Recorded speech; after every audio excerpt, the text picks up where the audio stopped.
चलते ग्लेशियर्स दिख रहे हैं। अब सब कुछ सब इतनी सर्दी में इनकी चाय पी करके बड़ा एकदम अच्छा लगा। बहुत ही ठंड है, -7 या -8 डिग्री टेम्परेचर है। और देखो आप चारों तरफ का नज़ारा देखेंगे तो यहाँ आके ही कर सकते हैं, क्योंकि आप ऐसे सिर्फ ग्लेशियर्स देख सकते हैं, लेकिन जो टेम्परेचर जगह बहुत ज़्यादा बर्फ़ है और ये अराउंड होगी करीब 30 फीट बर्फ आराम देख सकते हैं। बहुत ही अच्छा मौसम है। ये वो रामबाड़ा का महाराजेश्वरी ढाबा। लेकिन अगर आप बाई वॉकिंग डिस्टेंस जा रहे हैं तो एक रास्ता है सीधा यहाँ, जो आपके रास्ते को थोड़ा सा कम कर देंगे बस।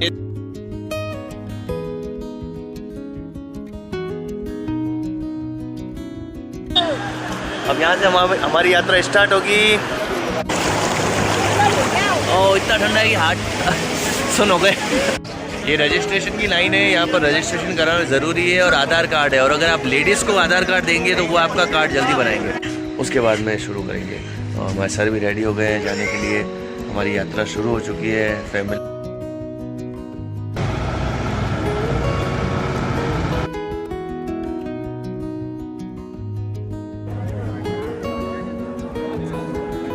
चलते। हेलो एवरीवन, हम इस वक्त जा रहे हैं केदारनाथ। और केदारनाथ के लिए सबसे बेस्ट पॉसिबल तरीका है कि अगर आप फैमिली के साथ जा रहे हैं तो आप एक कार कर सकते हैं और कार में इजीली जा सकते हैं। तकरीबन 18,000 वो लोग चार्ज करते हैं बद्रीनाथ और केदारनाथ के। बेस्ट ऑप्शन है, आप जा सकते हैं। आप देख सकते हैं बहुत ही अच्छा व्यू है पीछे और बहुत ही मज़ा आने वाला है। और वैसे अगर आप मई जून में जाएंगे तो थोड़ी गर्मी रहेगी, थोड़ा रश भी रहेगा। तो कोशिश करें कि थोड़ा ऑफ सीज़न में जाएं तो आपको हर चीज़ थोड़ी सस्ती मिलेगी। और ये तकरीबन शाम तक आपको सोनप्रयाग छोड़ेगा और उसके बाद में वहाँ से टैक्सी चलती हैं जो 5 किलोमीटर दूर आपको गौरीकुंड छोड़ेगी।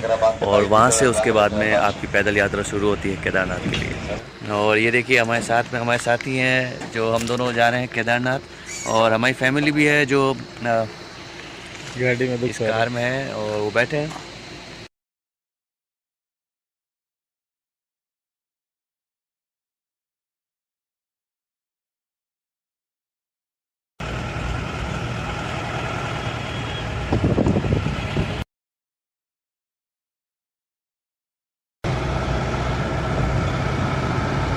रही है जोरदार।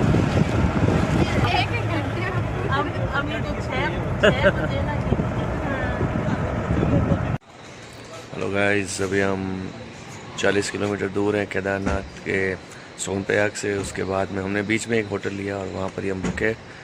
और अब हम यहाँ से हमारी गाड़ी तैयार हो रही है। उसके बाद हम यहाँ से चलना शुरू होंगे। उसके बाद में पहुँचेंगे सोनप्रयाग, वहाँ से रजिस्ट्रेशन कराएंगे, उसके बाद में शुरू करेंगे। और हमारे सर भी रेडी हो गए हैं जाने के लिए।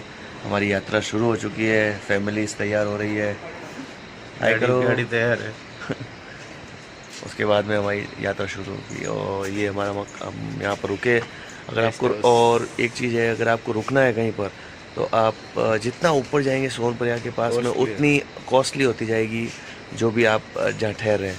तो कोशिश करें आप एक दिन 30-40 किलोमीटर के आसपास रेंज में पहले रुक जाए, तो वहाँ आपको 1000 रुपये के अंदर आपको कमरा मिल जाएगा। नहीं तो उससे ऊपर जाएंगे तो 2,500-3 हज़ार से ज़्यादा कम में मिलेगा नहीं आपको। तो ये इन्फॉर्मेशन आपके लिए थी। पीछे कितनी पार्किंग है, इतनी बड़ी पार्किंग में। और हम सोनप्रयाग आ चुके हैं और अब सोनप्रयाग से हम शुरू करेंगे हमारी यात्रा। यहाँ से रजिस्ट्रेशन कराएंगे। ये रजिस्ट्रेशन की लाइन है, यहाँ पर रजिस्ट्रेशन कराना ज़रूरी है और आधार कार्ड है। और अगर आप लेडीज़ को आधार कार्ड देंगे तो वो आपका कार्ड जल्दी बनाएंगे। आप लाइन में खड़े होंगे तो शायद ज़्यादा टाइम लग जाएगा। ये जो आप लाइन देख रहे हैं ये लाइन है गौरीकुंड तक जाने के लिए। जो आपको टैक्सी मिलेगी उस टैक्सी के अंदर आपको जाने के लिए ये लाइन में खड़ा होना पड़ेगा। ये ऐसे टिकट्स हैं जो आपको लेने पड़ते हैं गौरीकुंड में जाने के लिए, केदारनाथ जाने के लिए। और ये टिकट का रजिस्ट्रेशन कराना अनिवार्य है। अगर ये रजिस्ट्रेशन नहीं होगा तो आप नहीं जा पाएंगे। रखिएगा केदारनाथ जा रहे हैं तो बिना रजिस्ट्रेशन के मत जाइएगा, नहीं तो आपको आगे दिक्कत हो सकती है। बहुत ठंडा पानी है, देख सकते हैं। ओह इतना ठंडा है कि हाथ सुन हो गए। बहुत ठंडा पानी है। ये मंदाकिनी नदी है जो बहती है और केदारनाथ से होती हुई साथ साथ चलेगी, और ये हमारी शुरुआत है। और यहाँ से हम हमारी जर्नी चढ़ने की स्टार्ट वहाँ से पहले से कर चुके हैं, लेकिन ये उसका बीच में एक छोटा सा पार्ट है जहाँ पर हम तप कुंड कहते हैं इसको, और यहाँ पर भी कई लोग नहाते हैं और कई ठंडे पानी से भी नहाते हैं। ये वो जगह है जहाँ से आपको घोड़े मिल सकते हैं, खच्चर, और यहाँ से आप खच्चर लेके अपनी यात्रा शुरू कर सकते हैं। सब जने बहुत ही एक्साइटेड है जाने के लिए। हाय करो, खुशी, सब तैयार हैं जाने के लिए। अब यहाँ से हमारी यात्रा स्टार्ट होगी। आप देख सकते हैं यहाँ पर बास्केट भी है जिसमें लोग बैठ के जाते हैं, और आप पैदल भी जा सकते हैं।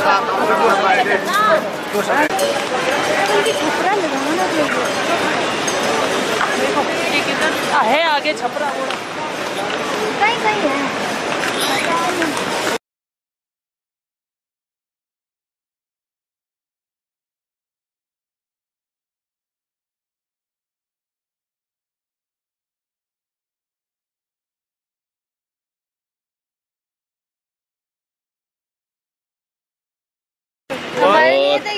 कैसी रही आपकी चल रही है यात्रा?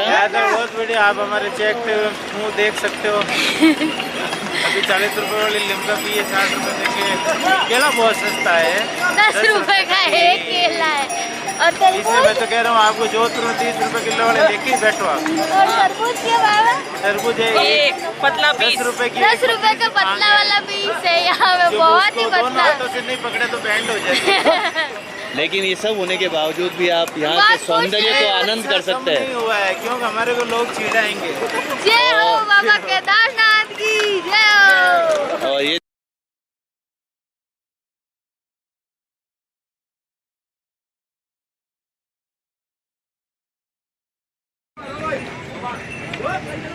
जंगल चट्टी 3.5 किलोमीटर है, यहाँ से हम आगे चलेंगे।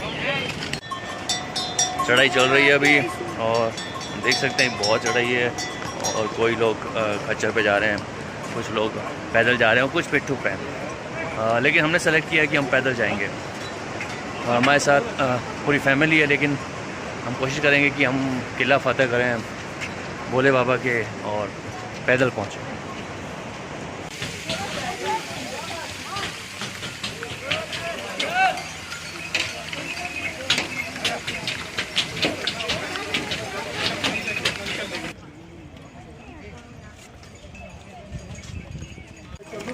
चार घंटे हो गए हैं चलते हुए, और 4 घंटे में चले हैं सिर्फ 4.5 किलोमीटर।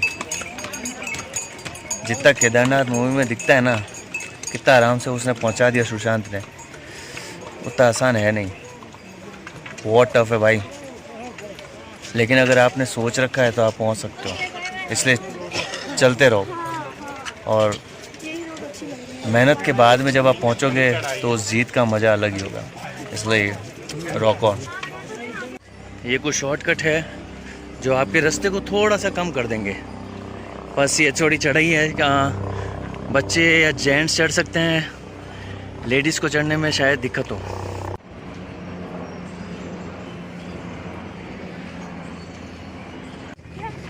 पाँच घंटे हो गए हैं चढ़ाई करते हुए। सबसे अच्छी चीज़ बताऊँ जो हमें मोटिवेट करेगी वो है ये केदारनाथ 10.5 किलोमीटर, मंजिल ज़्यादा दूर नहीं है। बहुत थक गए भाई, अभी बैठे हैं, देखो सब आराम फरमा रहे हैं, देखो सब रेस्ट कर रहे हैं, बहुत थक चुके हैं। और हमारे भैया जी है जो हमको अभी मैगी खिला के दिखाएंगे, अभी खिला के बनाएंगे और हम खाएंगे। और आपको दिखाता हूँ भैया जी मैगी बना रहे हैं, ये देखो हमारे छोटे उस्ताद मैगी बन रहा है, फिर खाएंगे फिर आगे बढ़ेंगे, फिर केदारनाथ चलेंगे। तब तक के लिए बाय। 7 किलोमीटर आ चुके हैं। अभी भी 8 से 10 किलोमीटर तो बाकी है, कम से कम 10 से 11 किलोमीटर। लेकिन मैं आपको बताना चाहता हूँ, यहाँ पर 2 रास्ते हैं। एक जो रास्ता आप जो देख रहे हैं ये सामने का, इसमें इस पुल से और खच्चर चढ़ते हैं और पूरा ऊपर तक जाते हैं। अगर आप यहाँ से चलेंगे तो आपको ज़्यादा चलना पड़ेगा, लेकिन अगर आप बाई वॉकिंग डिस्टेंस जा रहे हैं तो एक रास्ता है, आप सीधा यहाँ से यहाँ चले जाएं। तो आपको यहाँ से जब आप जाएंगे तब आपको यहाँ पर एक पुल नज़र आएगा। आप नीचे देखेंगे तो आपको एक पुल नज़र आ रहा होगा। इस पुल के बाद में जितनी भी जो चढ़ाई है वो सारी खड़ी चढ़ाई है। वो आपको बेस कैंप तक जाने में आपको पूरी खड़ी चढ़ाई मिलेगी और वहाँ पर रास्ता भी बड़ा पथरीला है और बड़े बड़े पत्थर हैं, तो आपको चलने में दिक्कत आएगी। तो कोशिश करें ध्यान से चलें, तभी आप आसानी से वहाँ पर पहुँच सकते हैं। और बी सेफ।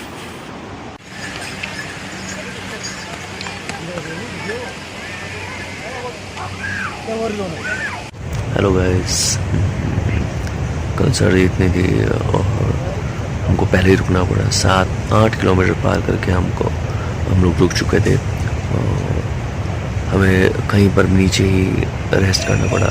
तो जैसा कि आप देख सकते हैं सब सो रहे हैं और सुबह के 2:30 बजे। अब हम यहाँ से खच्चर करके आगे की यात्रा को पूरा करेंगे, क्योंकि लेडीज़ और बच्चे हैं तो वो आगे इतना थक चुके थे कि अब चल नहीं पा रहे थे और यात्रा इतनी लंबी है। तो हमने डिसाइड किया कि हम खच्चर से ही आगे की यात्रा जो बची हुई है वो पूरी करेंगे और केदार बाबा के दर्शन करेंगे।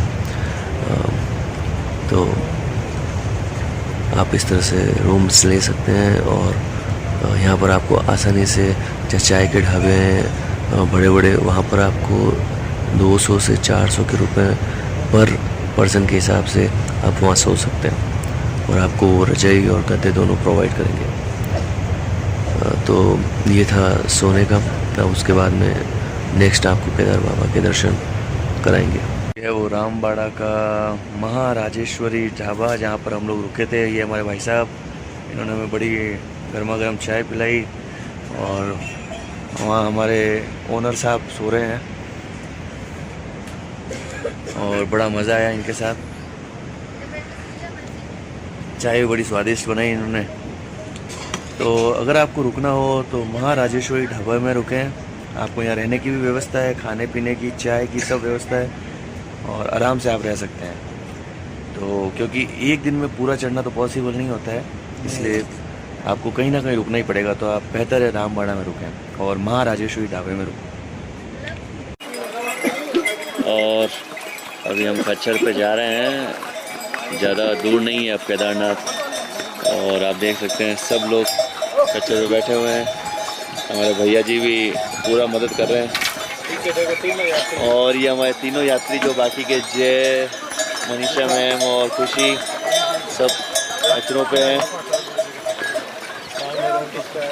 और आप देख सकते हैं बहुत ही अच्छा मौसम है।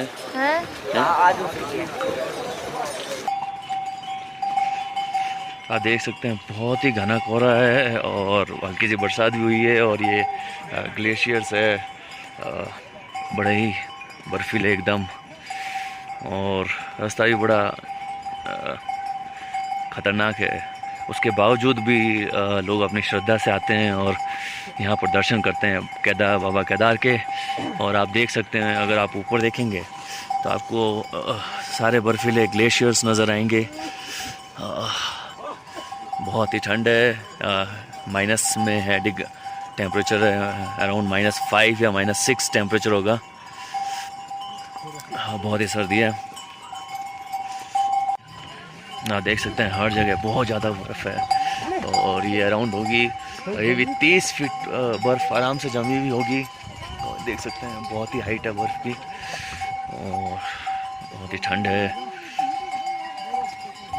और देख सकते हैं बहुत ही अच्छा व्यू आ रहा है। और हम लोग ग्लेशियर्स पे चल रहे हैं, बड़ी ठंड है।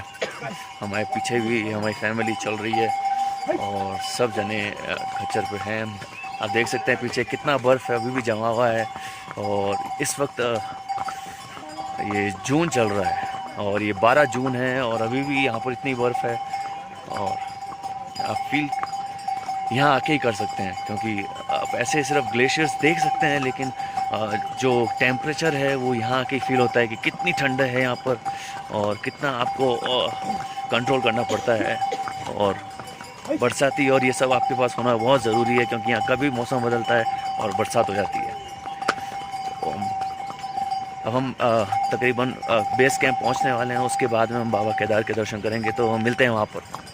ठंड काफ़ी है और बहुत ज़्यादा सर्दी है, -6 डिग्री के अराउंड टेम्परेचर है। और आप देख सकते हैं ग्लेशियर से भरा पड़ा है। लेकिन जो भक्ति है वो सबसे बड़ी हम लोग की शक्ति है और वही हमको यहाँ तक लेके आती है और हम केदार बाबा के दर्शन कर पाते हैं। तो हमारे साथी हैं जो हमको लेके आए यहाँ तक, केदार बाबा तक, और हम इनको बहुत थैंक्स कहना चाहते हैं। ये आप बहुत ही ठंड है, -6 या -8 डिग्री टेम्परेचर है। ओह, और देखो आप चारों तरफ का नज़ारा देखेंगे तो बड़े ग्लेशियर्स ही नज़र आएंगे आप।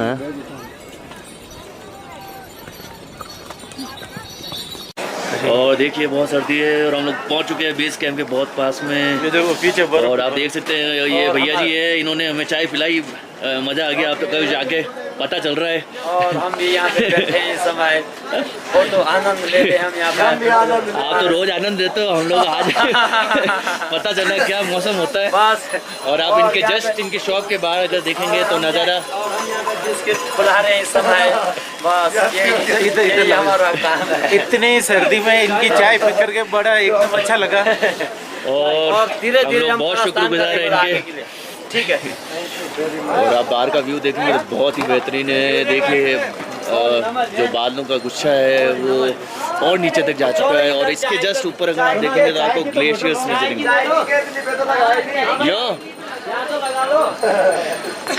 यहाँ लगा लो मेरे पे।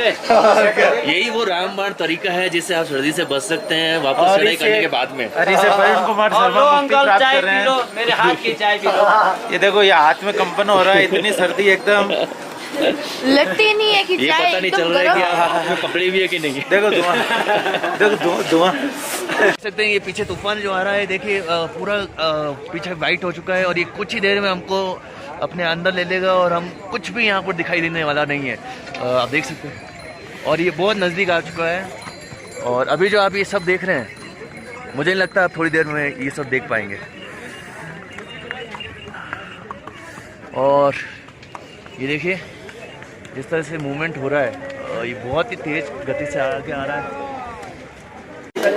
और अब सब कुछ वाइट हो चुका है, कुछ भी दिखाई नहीं दे रहा है। और ना आप नीचे दिखाई दे रहा है ना ऊपर दिखाई दे रहा है।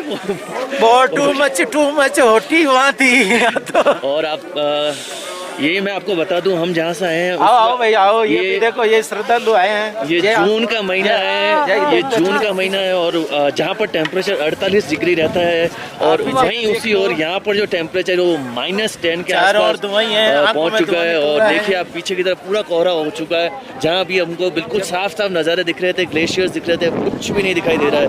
और ये तूफान पता नहीं कितनी देर चलेगा, लेट्स होप जल्दी खत्म हो जाए। अब आनंद आया ऊपर आने का। बहुत ही ज़्यादा कोहरा है और इतनी ज़्यादा धुंध है कि आप देख सकते हैं सामने सिर्फ अपने से 15-20 फीट तक के आगे के लोग दिख रहे हैं और बाकी अगर आप व्यू देखना चाहें तो आपको कुछ भी नहीं दिखेगा, इतना कोहरा है।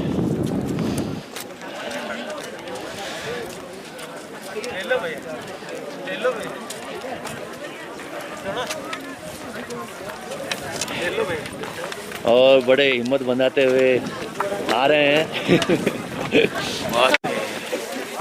यहाँ आके बैठो। अभी हम बेस कैंप पर हैं और बेस कैंप में बहुत सारे टेंट लगे हुए हैं, लेकिन हमको कुछ दिख सकता है क्योंकि यहाँ पर मौसम ख़राब है, इसलिए कुछ कैंप्स को आप देख सकते हैं, बाकी का धुंध की वजह से नहीं दिखाई दे रहे हैं। बैठ जाओ। और आप देख सकते हैं काफ़ी लोग जा रहे हैं अभी भी धुंध में और अब ज़्यादा दूर नहीं, आगे 1 किलोमीटर और आगे है।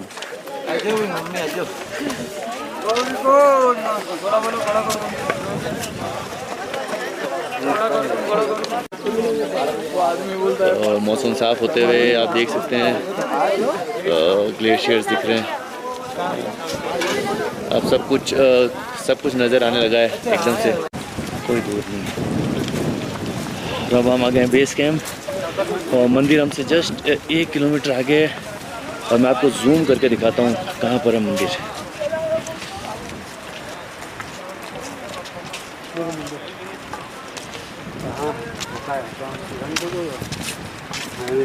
जय हो केदार। आप देख सकते हैं ये रहा केदार बाबा का मंदिर और ये पूरा जो उसका व्यू है बहुत अच्छा व्यू बना हुआ है।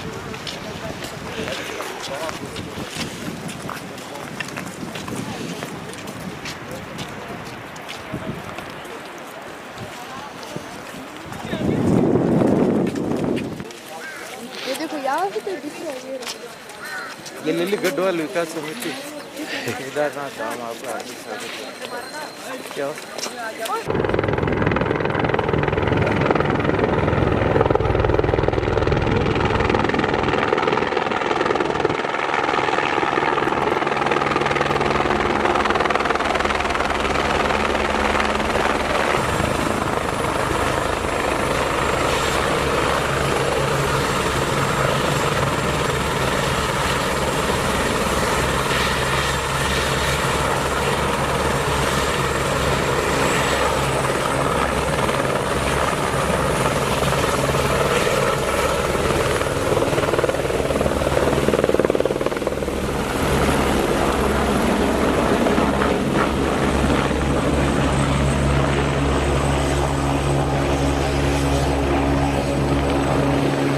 हम लोग दर्शन की लाइन में लगे हुए हैं। होप कि ज़्यादा लाइन लंबी नहीं है और नंबर आ जाएगा जल्दी। और देख सकते हैं हमारे पीछे भी काफ़ी लाइन लंबी हो चुकी है। घंटे 1.5 घंटे में तो नंबर आ ही जाएगा। उसके बाद हम वही वापसी करेंगे। Thank you.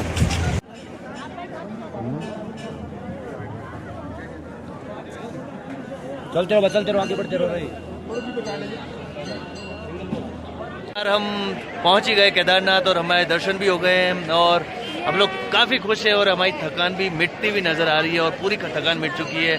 और हमारे साथ जो साथी थे उन्होंने भी यात्रा हमारे साथ हम लोग पूरी कर ली है और अब हमें बड़ा सुकून है कि हमने इतने घंटों की मेहनत के बाद में हमारी तपस्या सफल हुई और हमने यहाँ पर दर्शन किए। आखिरकार हमारी केदारनाथ की यात्रा समाप्त हुई और अब हम वापस जा रहे हैं गौरीकुंड। उसके बाद में हम वापस से डेस्टिनेशन अपने गांव जाएंगे। मैंने आपको काफ़ी इन्फॉर्मेशंस दी है, आप ध्यान रखिएगा इन इन्फॉर्मेशंस को और उसके बाद में आप इस यात्रा के लिए निकलेंगे। क्योंकि ये जितना इजी लगता है उतना इजी है नहीं, इसलिए सोच समझ कर डिसीजन लीजिएगा कि आप केदारनाथ आ रहे हैं तो उसके पहले आपकी कुछ प्रिपरेशंस रहनी चाहिए जो मैंने आपको बता दी है। Bye from here, see off. एक बात तो मैं बताना भूल ही गया, केदारनाथ इतना अच्छा है कि उसको है ना, इन कचरों को, रैपर्स को और बोतलों को आप इधर उधर ना फेंकें और फेंकें इनको डस्टबिन में। केदारनाथ को क्लीन रखें, ये सबसे मेरी रिक्वेस्ट है। अपनी धरोहर अपने हाथ में, स्वच्छ भारत। जय हिंद।